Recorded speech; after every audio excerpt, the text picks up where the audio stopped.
Good morning, my little starlights. It's yours truly, Luminara here. Today we are diving into the brand new Wuthering Waves 2.6 update.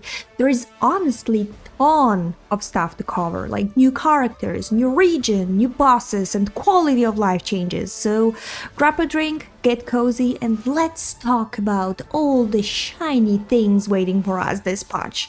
But before we jump in, don't forget to hit that shiny red subscribe button and smash that like because it makes my little moth heart warm.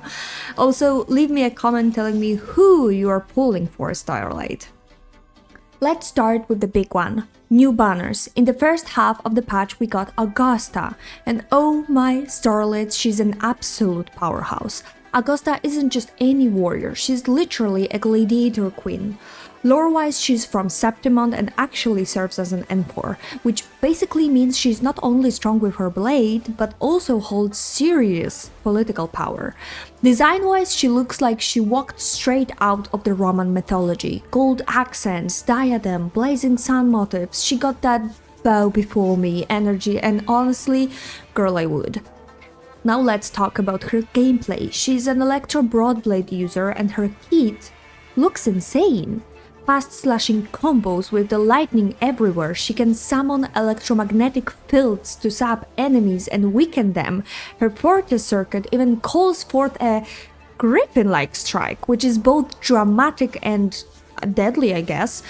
And her Resonance Liberation is pure fireworks. Her weapon is a broadblade that is called Thunder Flare Dominion. I am scared and in love at the same time. Alongside Augusta, there are reruns like Carlotta and Shorekeeper, so if you missed them before, now is your chance. In Phase 2 is Iuno, our moonlit priestess. She's from the same region and is deeply tied to Augusta.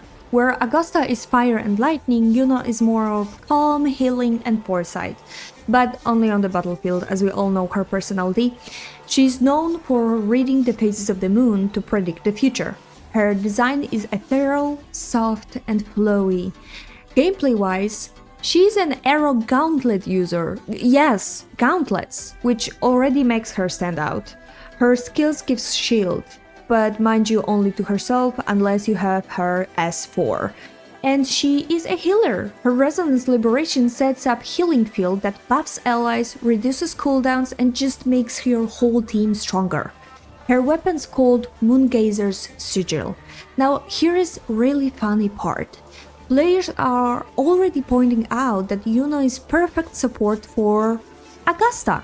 Together they're like deadly duo, you know, sun and moon, thunder and wind, like one brings storm and other keeps everyone alive. It's almost like they were designed to be played together, and I really want to know what you think about that. Anyway, Iuno joins alongside Chacona, another arrow character that works perfectly with our lovely Cartitia. So yeah, banners. Like, this patch is clearly to test our willpower. Are you saving or are you throwing everything on Augusta and Iuno? Be honest in the comments. Exploration fans, unite! We are getting a whole new area, Sanguis Plateaus.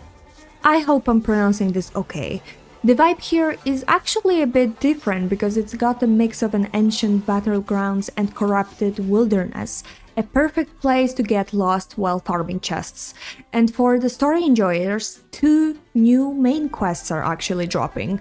First one is called By Sun's Burning Hand and the second by Moon's Revelation. These are continuing the Renacita storyline, so expect lots of lore, drama, and probably some emotional cutscenes where you either cry or just stare at the screen in silence in disbelief.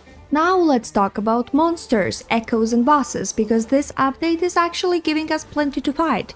We've got new echoes, Korosaurus, nightmare versions of Glolpov, Chirpov, Predators, and both Electro and Arrow Herons. Then there are bosses, and oh boy, the False Sovereign and Lady of the Sea both look incredible and terrifying at the same time. My favorite would be the False Sovereign, and actually the Lady of the Sea gets her hologram. You know the drill, we'll get destroyed the first few times. Or is it just me? Alright Starlights, so let's move on to the fun stuff, events. Version 2.6 isn't just about shiny new characters, it's also packed with activities to keep us busy. First up, we're getting a tower defense style minigame called Tidal Defense Simulator. Yep, instead of our usual hack and slash, this one makes you set traps and defend against waves of enemies. Then we've got a bunch of exploration focus events tied to the new Sanguis Plateaus area. Hunt of Ash and Steel will have us chasing down challenges across the region, while Prince of Plateaus is basically a photo scavenger hunt, perfect for those of you who love taking photos. On top of that, the Sanguis Plateaus Travel Atlas will reward us just for leveling up our exploration progress. We're also getting the Wind Rider project, which is kind of like a tutorial event but with a big payoff. It actually unlocks flight in the places like Black Shores and Huanglong. And of course, what's a patch without logging rewards? Gifts of the Moon Roamer is giving our Radiant Tides and Forging Tides just for showing up between September 17th and October 8th. Don't mind if I do. On top of that, we'll see the rerun of a bunch of familiar events like Beyond the Waves, Moonlight Reverberations, Back to Solaris, and more. So yeah, 2.6 looks stacked. Wherever you're into strategic defense, photo collecting, flying around, or just logging in for free pulls, there's a little bit of everything. Personally, I think I am interested in this tower defense event as it reminds me a little bit of Theater Mechanicus, and it was one of my favorite events in Genshin. But what about you, Starlights? Which event are you hyped for the most? Okay, this part made me really happy because those are quality of life changes. First, flight is now usable in all regions. Finally, no more walking around like a peasant. Second, better chest tracking and loot mapper improvements. Yes, please, because nothing hurts more than finishing a region at 98% and not knowing where the last stupid chest is hiding. I have this issue in Huanglong. Third, we finally have more fast claim all button. Bless the devs, because no more spam clicking 20 different menus to get your rewards. And lastly, some performance upgrades, things like DLSS, FSR, XASS. Basically, your game should run smoother if your PC supports it. Alright Starlights, that's the full breakdown of the Wuthering Waves 2.6. New characters, new bosses, new story, and some really nice quality of life updates.